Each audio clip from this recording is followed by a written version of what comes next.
Hello everyone, welcome back to the channel. And oh wait, oh sorry guys, wrong channel. But we are back to BLITZ 94, and of course that means that I gotta fix up my webcam because my webcam is always, for some reason, very misplaced. I don't know if this is better or not. Maybe this is a little bit better because you guys can see my blue hair. So you know what? Let me just take this and adjust it a little bit. Right there, boom. And overall, I'm just gonna recap my recent tournament, which was in Colombia. And Colombia was super cool. I went this time with my friend. We both decided to go there and stay for like 5 days. So it was really nice, getting to see the city of Medellin and seeing stuff like malls, movies, etc. And when we go to the chess, I will actually display one game that I played, then talk about some of the bad stuff that happened later on, and some good stuff. So in this game, this is round two. I'm paired against almost a 2100. His name was Ruiz Agendo, and I'm just gonna call him Ruiz, and I'm Brian. So yeah, let's get started the game. We get E4. Sorry about that. E4, C5, Knight F3, D6, Bishop E5 check. I decided to play this line. I wasn't sure if this was the Rosalimo or anything. Maybe it is, I'm not sure. But I wanted to just not be theoretical because I really had no preparation whatsoever when going to this tournament, which was one of my major problems. So yeah, I just tried to, favor development and more logical moves rather than the practically better moves that there are in the position. So bishop e5, I castle, a6. I take the knight. I wasn't sure this was the best move, but I decided to do it anyway. And then I start in the center with d4.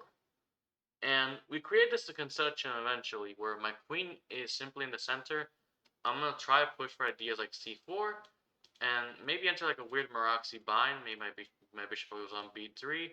I'm sorry, on b2 or e3 and maybe h3, not allowing any knight g4 ideas when the knight goes to f6. And maybe black in the meantime could go like g6, bishop g7, and then try to go for some expansion on the queen side with b5. That's my initial thought process. But we get e5. This move actually kind of surprised me. I get queen d3, h6, c4, knight f6, knight c3, bishop e7, h3, rook c8, and now bishop e3. And in this moment in the game, I felt kind of happy because I kind of knew where my plan was. I knew my knight was really nice. I could go to d5. I could also play knight d2, and then eventually try and go for ideas like f4 to maybe open up the king side. My opponent responds with queen c7, and I go knight d2 defending the pawn c4. Had I gone with a move like b3, I was initially expecting to move b5. And in my head, I thought this move was super powerful. Now looking at it with the engine is just laughing and it says that knight d2 is a good move. But I did not really consider knight d2. I thought that I had to, after b5, actually, why didn't I consider this move? I remember I didn't consider it for the b takes. But the engine barely just takes a knight. I don't know why. I guess I just kind of hallucinated. There was a reason I didn't do that. But so we get knight d2. I go bishop e6, and now b3. Ah, okay, yeah, I remember. Yeah. Do I remember? Oh no, yeah, I remember. I wanted to do b3 here, but couldn't because of b5, and I thought b5 was just super strong. But the engine again just laughs off at 92, I guess. So, um, in the game we get 92, bishop e6, and now a very important move. We get b3, b5, and knight d5. And this comes the most critical point in the game because my opponent has very limited options, but he has really good options. I mean, he could choose to take the knight in many ways. He could choose to just move out and go to threat. And he has to take with the knight. Knight takes d5, and I missed my chance in the game. I played c takes d5. Now, later when I was discussing this with my friend, I initially knew that the best option was e takes d5.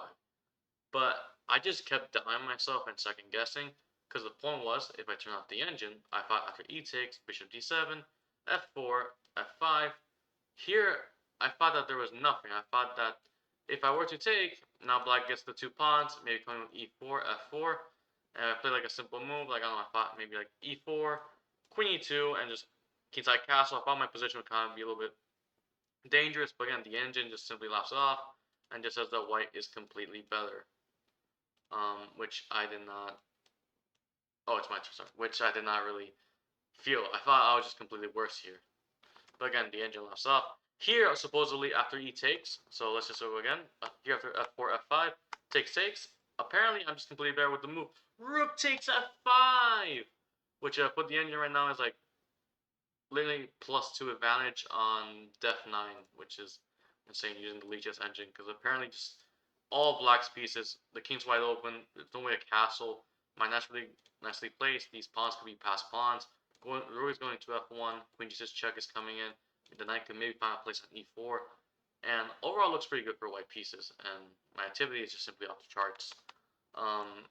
But again, I saw this and I just got scared, so I thought initially, why do I want to give him counterplay? So I took with the c pawn. We get bishop d7, rook f1. Now this move I did have to calculate a little bit for a while, because I was really unsure of how to continue the game, and to be honest, it was kind of like a little thing that just kept lingering in my head. Should I go rook f1? If I don't do it, this probably like means I won't win the game or I won't get much out of the game. And if I put on the engine, the move rook f1 is actually the best move, which pops up. Like it's very hard to actually evaluate this position. I decided to do rook f1. We get queen takes, rook takes, king h2, and here I messed up playing the move b4. The engine apparently says that I should have done the move knight f1. I don't know why, or knight f3. I'm just gonna let it think. So knight f3, why is this best? I thought maybe the rook goes back. The engine apparently wants me to go queen d2 and target h6, but I just don't see a point. Because after king h7, I just feel like this might be a problem, and that counterplay is happening too fast. I thought this would be very dangerous. So in the game, I'm not even going to turn the engine back on, because the rest of the game I can actually try to explain it better. I played the move b4. Simple and plain idea, I want to get my queen to a3. That way it attacks the pawn he sits, and he has to be stuck trying to defend it while my queen is able to infiltrate. So we get rook c8, queen e3, rook a8, queen e5. And here, there's a really critical move, because after bishop d8, I initially thought that bishop b6 was winning, because when I take, this pawn d6 is going to fall. And then with the knight going to b3 and eventually c5, these two passers are eventually going to win the game. But after bishop e7, I thought again, just bishop c7, this crushing. The engine apparently thought this was zeros, which I don't know how. If I was zeros, I thought this was just like, pretty good for white, but I guess not. I guess black simply has enough compensation for the thesis pawn. But in the game, we get bishop takes. Oh, sorry, we didn't do that, sorry. After queen f5, we get rook c8. I go queen b6, bishop d8, knight b3, and now the move f5. I knew this was already dubious from the get-go, so like any American would, being a huge gobbler in the American ways, I just take on f5 and say, give me that free pawn. I want gobble, and be fat as much as I want. So yeah, e4, we get knight d2, and my opponent plays bishop d8. Now here he set up a trick, which is really simple. Queen takes d6, just falls to bishop c7. SpaghettiOs, it's a pin, and it's an absolute pin. It's an absolute pin. So this is very unfortunate if I were to have lost like this, but obviously I saw it, so I played queen d4. And the reason I put my knight d2 was this way now the rook doesn't have an infiltration with rook c4, and I get the pawn without much trouble. So bishop f7, knight takes e4, rook c4, queen d3, and now bishop f4. A bit of an imposition by me. I should have gone with the move like bishop d4. This way I can go with moves like queen d3, target the mate, target the pawn, and it would have perhaps been much quicker. But I saw a really interesting finish to the game, which was after bishop f4. We get the move bishop b6, f6, and here is the moment where I simply, I was going crazy with this move, man. Like this move, I was like, there's no way. I know it's classical. I have to do it. We get the move g5, and in this position, I sacked. Like Gotham Chip would say, I sacked the knight. I sacked the bishop, and I basically went into this weird checking, which was basically +4 going to engine more if I turn it on. Where I win the rook, he went rook c4 because I was coming in with queen b7 and winning the bishop. So I go queen f8, which is in position. He does bishop takes d5, and I do check, check, and push the pawn. And bishop takes f2. And there's only one move here that wins, and I played it on the spot, which was the move h4. And this move wins automatically, because the point is now, if I decide to just, queen, black has this move check, king down, and check, and this is mate. So I gotta watch out for the mating net here. That is why I leave some breathing room with the move h4. Now, black can't really wait anymore. He must take the pawn, otherwise I'm just completely queening. There is no weird mate net, so he has to take. He cannot keep avoiding it. So bishop takes f7, we get queen takes, coming with check, and now h5. We get bishop check, king h3, rook down, and now king g4, sidestepping this really nice weird check, not allowing much space for black to be able at least try to create some counterplay with the queenside pawns. Also, white has pretty much any moment right now. White has the ability to maybe check and try to force the rook and the queen, because the king is very misplaced and wide in the open, which my opponent actually kind of falls for indirectly. And you're gonna see how. So we get rook h1, queen g6, a really precise move.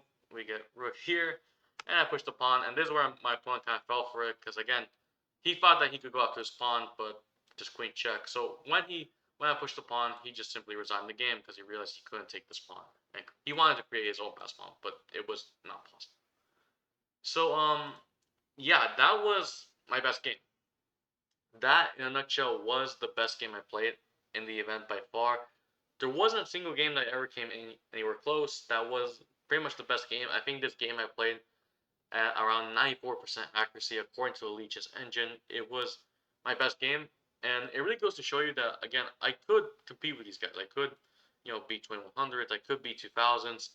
I just need to get a decent position. Like, I need like an actual position that I'm comfortable with.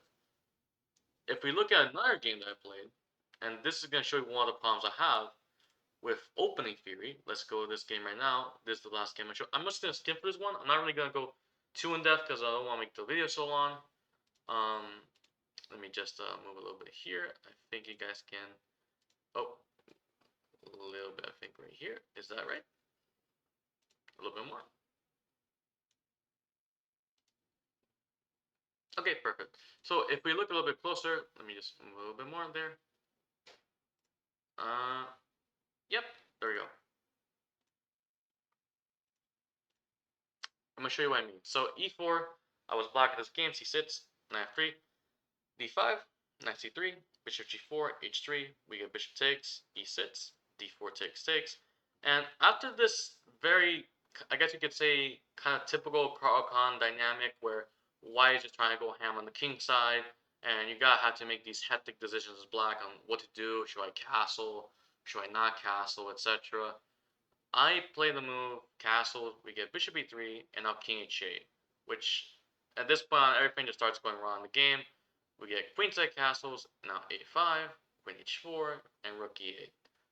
My mind process is okay. I'm gonna try to defend with knight f6, but it's just too slow. Again, sometimes in the opening you have these positions where you know what the outcome of the positions are gonna be like, yet you can't really stop the practical ideas from your opponent.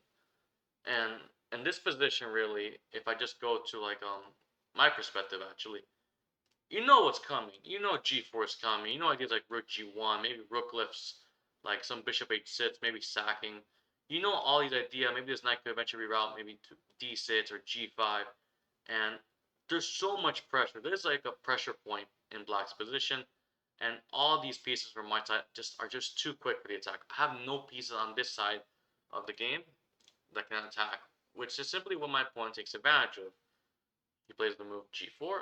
I went knight f8 defending h7, g5, knight d5, knight takes. This is perhaps like, I guess, in position by myself. Like, I really felt like I maybe could have played this a bit better had I gone for the move e takes d5.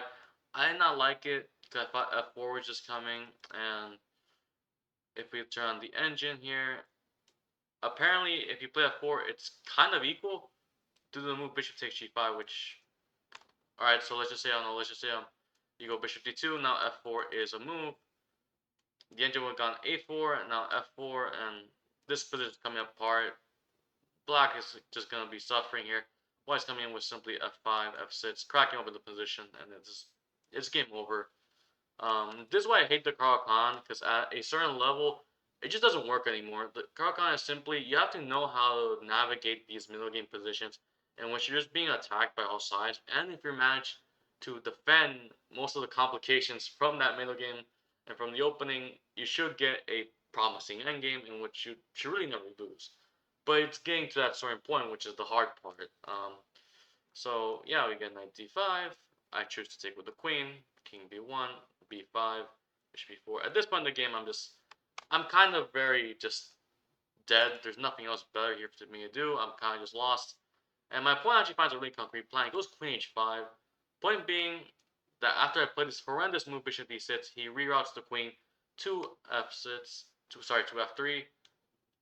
I could have done maybe like I don't know, maybe I could have done king b8, which would have been a better move, because after queen f3, at least I can go rook c8.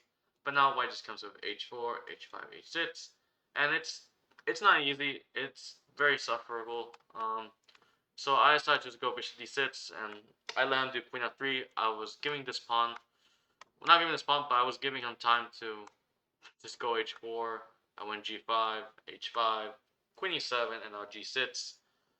Again, probably the only again, maybe better option I could have done in the game. Like for example, here back then, I could have done a better option if I could just find the move. Um, I could have maybe here considered the move f5, which I was initially thinking that maybe we get this position. It's terrible, but at least there's no more g5s. Although this does open a g file, I thought this was the best thing I could have done, maybe early in the game. Um, but again, if we keep skimming forward to the game, we get c5, rook d8. He opens up with h6. I had to try to block it, but it's just too slow. Everything's too slow. I initially thought I could get the f7 pawn back, but it's very, very weak. We get c takes, and I can't even take this pawn back with tactics. I'm just completely losing. In the game here, just rook takes, knight takes, and I initially thought, I think, bishop g5 was a threat, right? Yeah, I thought bishop g5 was just completely winning, because I don't have any moves. If I try going here, just bishop f6 check, knight takes, and then queen takes, and it's just checkmate. So, again, I couldn't touch the pawn, so I went bishop b5, trying to defend the f6 square, but this is all hopeless. We get c6, I take, rook takes, and now h4. Knight, sorry, a4, sorry. The rook comes back, going to all the way to g5. His whole idea being he wants to transfer the rook to b5, then to b8 or b7, and this is pretty much over. I try bishop f6, we get rook b5. I take back the pawn, queen f7. Sorry, I can't even speak. Sorry, I take back. Oh my God, I take back the pawn f7, but it's no avail. Just rook b7, and this position I resign because there's simply nothing to do. I really had no moves. If I try king g8, just rook takes, queen takes, and now queen takes a 6. I don't even have the possibility to try and go for this and try for a mate, because if I do, it's just checkmate on one. So I really have no moves. It's just game over. And I mean, props to my opponent. He really just played well. He crushed me absolutely without a second doubt. And all the merit to him. There really wasn't anything I could have done better. Except, prepare my openings way better, which I should be doing in the first place. Now, if we go to I'm actually gonna go to a certain player. This certain player actually he played really well during the tournament. He won the most rating out of anyone. I think he won over like nearly 100 points. He won nearly 100 points, and this opponent's name is Camelo Santiago, really up and coming player in Colombia. He actually, I think he's now closer. Actually, no, he already is going to be 2,300 FIDE live after this tournament, which is really good. Congratulations to him. This is his last game. It was a quick draw. Not much to show here. We get e6, knight f3. And Camelo simply, after bishop g2, I'm guessing the woman I am offered a draw, and he just took it. Because if we look at the side standings here, I'm not sure if they can show it. But here are the standings. I don't know if I could, wait, can I move this or not? Ooh. Oh, wait, can't really show it. Okay, but As you can see, Camelo was in second place overall. Well, no, he finished second place overall. Clear second with 7 points. 8 points goes to FM Christian Hernandez, who played exceptionally well. Then third place is actually a three-way tie between International Master Jose from Venezuela, Grandmaster Strikovic Alexa from I forgot from where is he? Oh yeah, Serbia. And then we get International Master Casino from Colombia. So all these are really exceptional players. The one thing I like about Colombia is that there always is opportunities to improve. And frankly, it goes without saying that it's just a simply it's a good opportunity. I think if you really want to improve your rating and get good quality chess for maybe a cheaper price, although cheaper is relative, for us or for like people that live in the US that want to go traveling to play chess, if you go place like Mexico, Cuba, Colombia, maybe even Barcelona, it could go really well. So I highly recommend it. Let me actually just show one game here.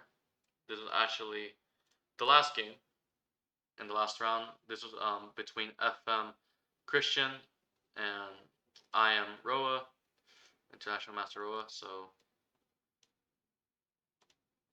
this is a game by Christian, who was 23-25. Now after the tournament, he actually won 40 points. So he's the second person with the highest rating win. So we get knight f3, d5, d4. Very casual opening. Both players just mitigating the opening. And after a while here, the International Master decides to go knight e4, takes, h6, and now f6. And now here's where things start to get complicated. He played the move king h8, and it's very, very complicated. I really don't know what to think of this move. I think he initially thought that after bishop takes h7, that g5 would come under fire, which is exactly what happened in the game. We get bishop takes h7, now g5, bishop f5, and the f1 played really well. Christian actually navigated this pretty nicely. We get g takes f4, and that was a really strong move, queen f5, running the move queen h5 check, and bishop f5, queen g6 check, maybe queen h6 mate. So very, very kind of struggling here. There's a huge main net. We get check, king g7, bishop f5, check, and now knight takes d5. Very, very strong move. Point being, again, if you take this, now just check. Oh wait, check here, king g7, and now queen h7 is mate. So you cannot take the knight. So we get c6, now bishop g6, bishop f5, and just castles. And at this point, after rook f3, it's just over. We get queen h4 check, pawn takes pawn, queen e7, and now the finishing move, rook e1. And this position, International Master Roa resigned the game.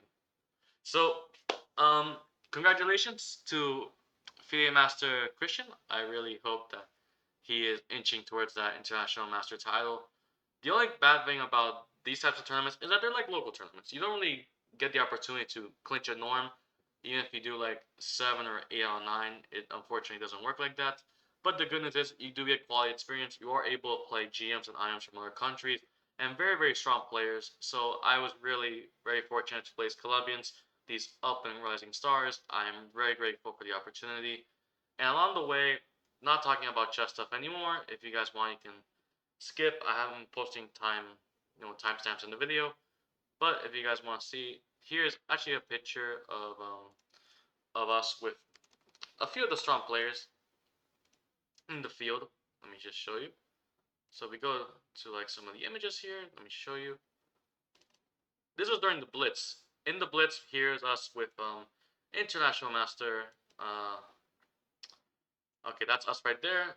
There you see me and my friend. And let me just fix this. Okay, that was us right here in the Blitz tournament. So for those of you who know, there was a Blitz tournament, which was actually a side of it. It wasn't held last year. Last year when I went, they didn't have it. But now this year they do have it. So it was a very cool thing to see. Here we go. We got that's me, my friend there, and then we have another friend who I don't know his name unfortunately, and International Master Jose from Venezuela, who is wearing the nice purple shirt, and he's a really cool guy, very, very sweet, and overall this guy really did really, really well in the tournament. I think he did like 6.5. He's just trying to get to like a GM and trying to play quality chess. Shout out to him. In the tournament, in the Blitz tournament, I think he maybe got like third place. I'm not really sure. Um, and I have a bunch of videos, guys, about the Blitz tournament. Check it out. In the Blitz tournament, we were just running in the rain because everything was just flooding. We were just running. We got wet, and it's actually when all was settled and the dust settled, basically. Um, you know, it was kind of cool. Like everything was awesome. That was the first Blitz tournament I played, FIDE wise, after 2 years. So it was just crazy.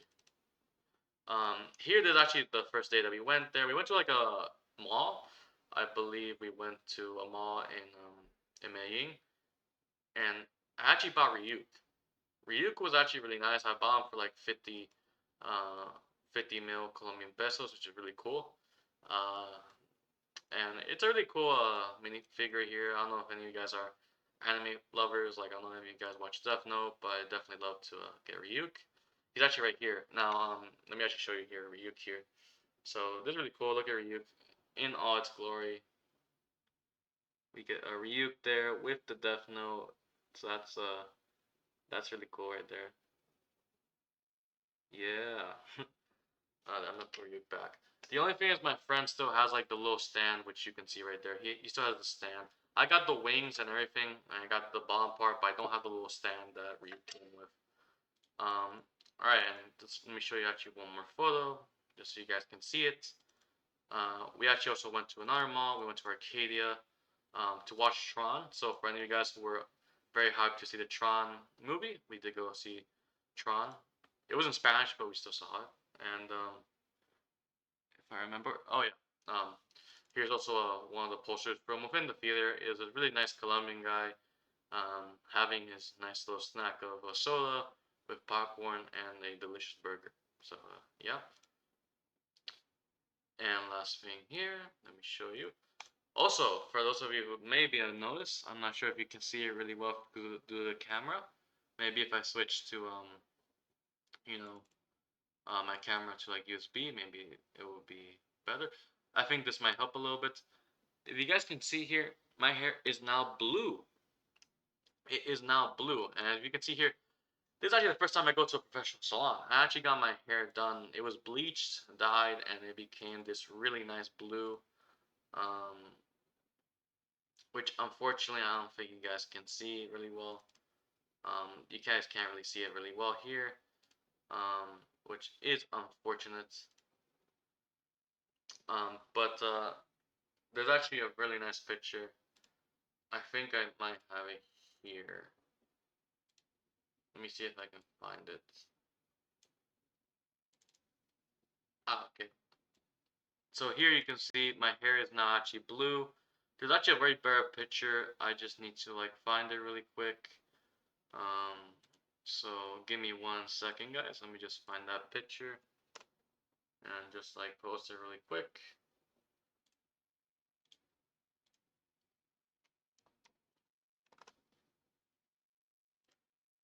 Okay, there we go. And now let's just go all the way back here. Let me just find that picture. Um, there we go. We got the picture. And now let me just go back, switch the camera, and okay. There you go. This is me and my friend when we got back to Miami. And as you guys can see, my hair is dark blue. So, yeah, it's, it's pretty crazy development. I don't know if you guys are also soccer fans, but today was also a football match between Colombia and Argentina.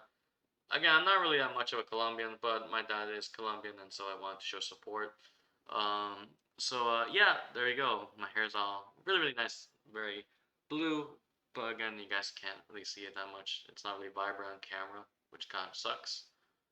Um, actually, let me see. Is there more pictures that I have to show or no?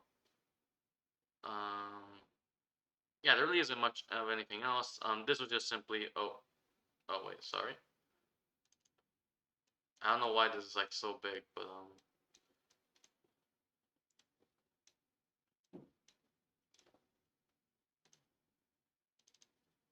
yeah, I have no idea why this is so big, but let me get one last picture here so you guys can see it. Yeah, okay, so this is just simply when I was going back. This is simply us on the plane when we went back home, and yeah, that's pretty much everything. Not really much else to say. Again, guys, this is just my hair right now. Really nice, frosty blue. So there is that. And overall, guys, yep, that will be it for this video. I hope you guys like it. I'm not sure if it's gray or anything. But overall, final thoughts. Oh yeah, in the Blitz, yeah, in the Blitz, I forgot to mention. In the Blitz, I did do really well. I actually finished with a score of 7 out of 9. I actually managed to beat Grandmaster David Arenas or David Arenas or David Sands, if you want to be funny about it.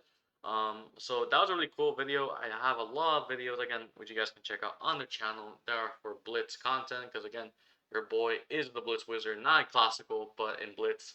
So yeah, I hope you guys enjoy those videos. And yeah, again, I'm gonna keep trying to strive for the FM title. I really don't want to make this video any more long, but it's just damn. I don't know. I'm just trying to make this all really quick. Yeah, basically, I'm gonna keep trying for like 2 years. When I turn 22, that will probably be like my last year. Maybe I'll achieve before I turn 24 years old. Who knows? But for the time being, I'm simply just enjoying chess, trying to play all the free events that I can in the meantime. And overall, yeah, hope you guys enjoyed my recap. And is there really much else to say? Oh yeah, I did end up winning at 70 points in Blitz. I only lost 3 points in the Classical. So again, the trip was good. I should have done a little bit better, but again, for the time being, in Colombia, the chess went really well for me. So yeah. All right, guys, take care. Also, I did meet YouTuber Sebastian Snell. I'm not sure if that's how you pronounce his name.